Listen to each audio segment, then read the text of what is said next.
Hello and welcome to the Nita Black Show. Got a lot going on in the black community today.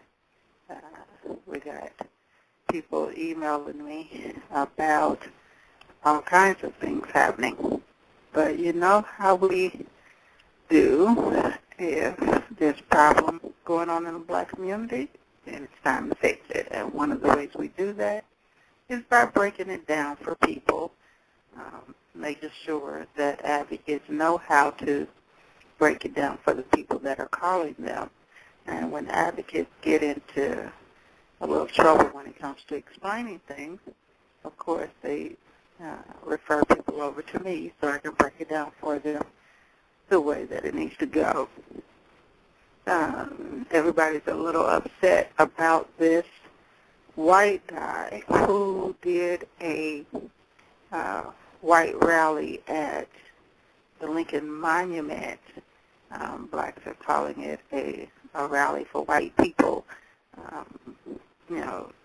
as a counter for the Martin Luther King I Had a Dream speech that was done 47 years ago.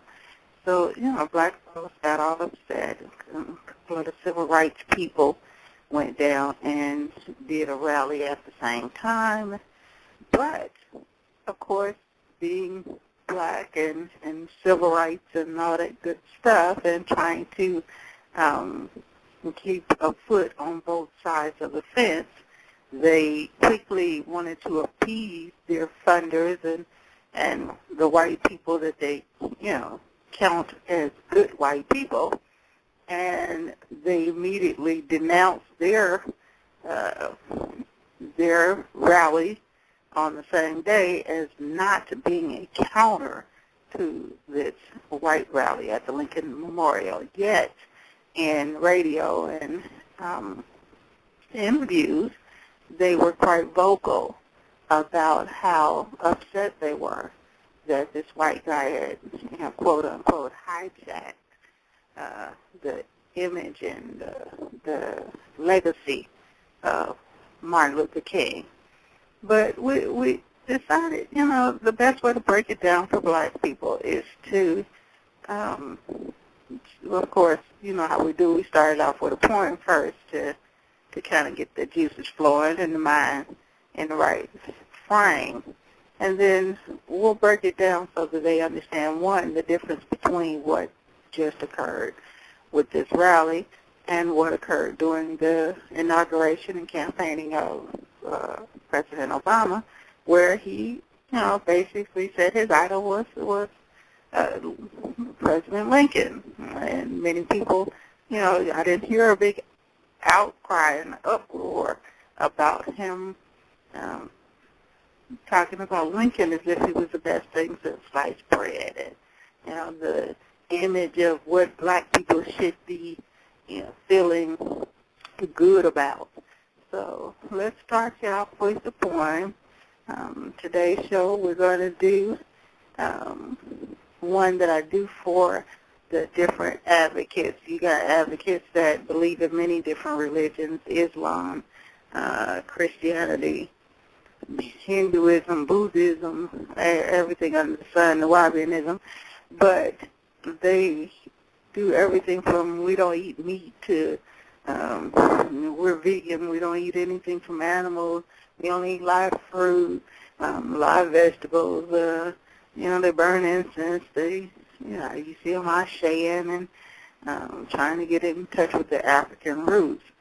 But we have to sometimes hit them with something to let them know why they're not being as effective as they could be, because they're focused on all of these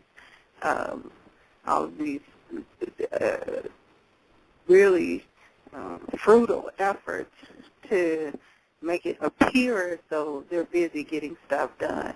But when it comes to substantial organizing and really getting things done for and in the black community, many of them are falling quite short, just as the civil rights people that they complain about. So let's start with, how do you know if you're part of the problem? And a lot of people they talk about the problem a lot, but we're going to break it down for you so you know if you're part of the problem. Your enemy eats the same foods you eat and worse, yet they are winning. Obviously, what you eat is not the problem. Your enemies vote to keep you oppressed, yet you do not vote against them. Obviously, your not voting is a problem. Your enemies make their own money for your people to spend, yet you cannot make your own money for your people to spend. Obviously, your inability to make your own money is a problem. Your enemies create businesses for their children to inherit, yet you do not create businesses for yours to inherit. Obviously, your inability to create your own businesses for your children to inherit is a problem. Your enemies think that you are inferior, yet you constantly state what you cannot do. Obviously, your belief in your own inferiority is a problem. Your enemies fight to enslave you 24 hours a day, yet you do not fight to free yourself 24 hours a day. Obviously, your fighting ability is a problem. Your enemies took over your world, yet you cannot take your world back. Obviously, your inability to defeat your enemies is a problem. Your enemies are winning their war against you, yet you do nothing to win the war. Obviously, your inability to win this war is a problem. Your enemies fought to keep you out of their businesses, yet you continue to invite your enemies into your businesses. Obviously, your inability to keep your enemies out of your business is a problem. Your enemies create jobs for their people, yet you do not create jobs for yours. Obviously, your inability to create jobs for your people is a problem. Your enemies are constantly fighting to destroy your nations, yet you are not fighting to protect your nations. Obviously, your inability to protect your nations is a problem. Your enemies are constantly working to program you to accept defeat, yet you willingly accept their programming. Obviously, your inability to deprogram yourself is a problem. Your enemies take every opportunity to put your people down, yet you too take every opportunity to put your people down. Obviously, your inability to lift your people up is a problem. Your enemies took away your ancient spirituality, yet you cannot give them back their religion and regain your ancient spirituality. Obviously, you're working for your enemies, and that makes you part of the problem. Okay, that's a Black Panther poem by Nita Black. And that just is one of those poems that kind of get people in the mind frame of understanding the part that they play in what they see going on in the Black community. Getting all upset about stuff doesn't get anything done. All it does is let you vent a little bit, and then you go on about your business until the next thing happens. But it's time for Blacks to really start analyzing what all this means. And so when you have this rally, the rally was called Restoring Honor to America. And so, different Blacks had their opinion on what whites were meaning by that. And you had whites there with the red, white, and blue hats on and stars and stripes here, there, and everywhere. But you had some Blacks that say it looked like a big, giant Klan rally. There was just a lot of different opinions going on. We're going to break it down for everybody so that they understand what Blacks really should be focusing on as opposed to getting all upset about this. Now, if you're talking about restoring honor to America, well, that's a pretty simple idea. And the only complicated part is that whites are not really trying to restore honor to America. What they're trying to restore is the America that they liked and approved of, the America where whites had it all and could do, whatever it is that whites wanted to do. But for Blacks, you had some Blacks that were like, well, I'm all for it, and I'm part of the Tea Party, and I'm all part of this, that, and other. They have to understand what it would take, what it would really take to restore honor to America. So we're going to break that down. If you talk about America and restoring honor, you would have to automatically, if you're going to be real about it, you have to automatically go back to a time when America had honor. In order to restore something, you have to go back to a time when it existed, when you had it. The problem with that is that the only time at which this North American continent, and remember the continent was here before the so-called America that white folks tend to be so proud of. America was here before whites even got here. But if you're going to go back to a time when there was honor on this North American continent, you would have to go back automatically to a time before whites got here. Because as a historian, as a teacher, we constantly have to, let black people know that there has not been anything honorable about whites in this country since 1492 when they got here. So a lot of people get upset when we say that. And over the past few days, you've had people really, really wanting to understand what we mean by that.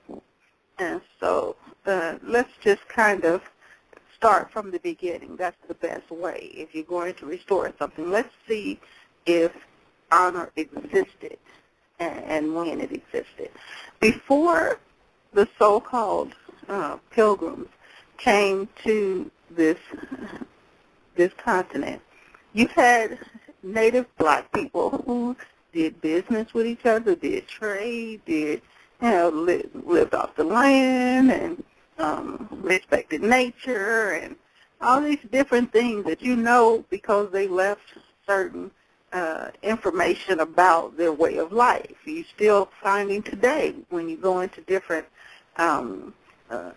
places, different reserves, different forests and areas in the country, you're finding images and remnants of that natural and respectful life that they lived, respecting all things around them and making sure that they didn't take more than what they needed, and that they respected the life cycle of the animals, the plants, the this, that, and other, and still was able to, like other animals, like other species, survive by, consuming what it is that was needed and only what was needed.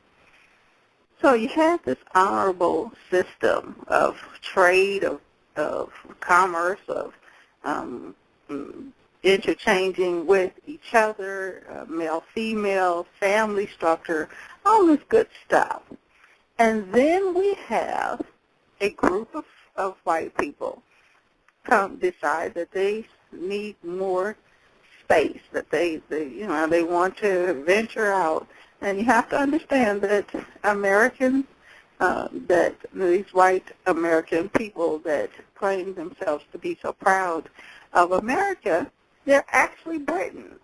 And a lot of people tend to gloss over that. I know during the BP situation, you had all of these white Greenpeace people and all these white environmentalists and white people that were talking about BP like a dog. I mean, just the worst thing that ever happened to America. But they simply glossed over the fact that this British Petroleum Company is from the original country that you came from and took over and all that stuff.